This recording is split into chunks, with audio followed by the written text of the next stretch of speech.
are you doing, Henry? Are you going to quit the newspaper business and become a woodpecker? I have this book review. Well, let's see it. You told me to try and get some color into my writing. Oh, look at that, Henry. That's not color, that's gobbledygook. Through the numerous decades, he continued to exist. He sustained profound feelings of intense emotion for her. That is inflated writing. 5 fancy words where one simple word would do. Now, you mean, as long as he lived, he loved her, right? That was the idea. Then say it, Henry. This is gobbledygook, the kind of writing that comes from government documents in the Space Center. Yes, sir.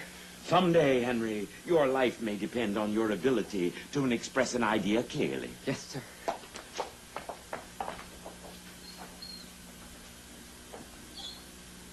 Developments to report. Here at Space Center, George Finstad continuing our special broadcast. Radar tracking stations report an enormous unidentified flying object hurtling toward the Earth. Central Space Center is urgently attempting to contact the UFO. We'll report further events as they happen. Hi, Henry. I just interviewed the mayor. Listen to this gobbledygook.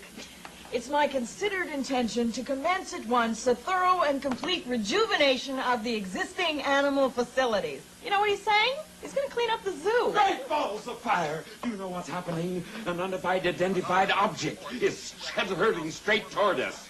Moving at high speed. The latest Space Center message to the threatening UFO is, our input implies that continued adherence to your present navigational line of direction will maximize the likelihood of a collision with the planet we occupy. What does all that mean? Gobbledygook. What they mean to say is, if the UFO doesn't change course, it's going to crash into us. Oh, no! How far away is it? He said 4 minutes. It's probably 3 by now. This just received. We have a message from the UFO. The message is, does anyone on your planet speak English? The Space Center is preparing a reply. Does anyone speak English? What a weird They message. can put a man on the moon, they can't construct a simple sentence. We are about to be destroyed, and they can't send a message of plain English. Now, we've got to help them. Who? Us?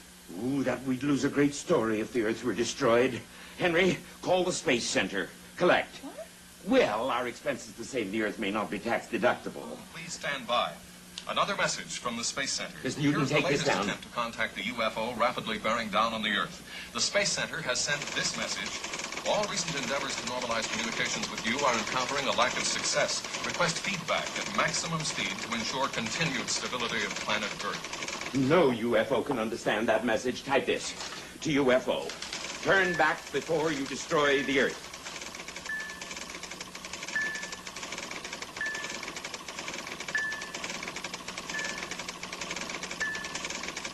Got Space Center, Henry? They won't accept collect calls. It's 90 seconds away and oh, it's still heading straight for the Earth. All right, Henry, we'll pay, but only stay 3 minutes on the telephone and tell the Space Center this is their last chance to save the Earth.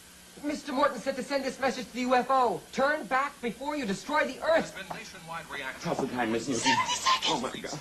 This may be our last 60 seconds on the air. We'll remain here as long as there's life and power in the city. But just a moment. Just a moment. Here's a bulletin. A message from the editor of an obscure newspaper has just been received here, and the center has now sent that message in an attempt to contact the UFO. It reads, turn back before you destroy the Earth. That's our message. Plain English even a UFO can understand. Just a moment, please. We have an answer. We have an answer from the UFO. Last message understood. Please continue to use English in future messages. The UFO has switched its course.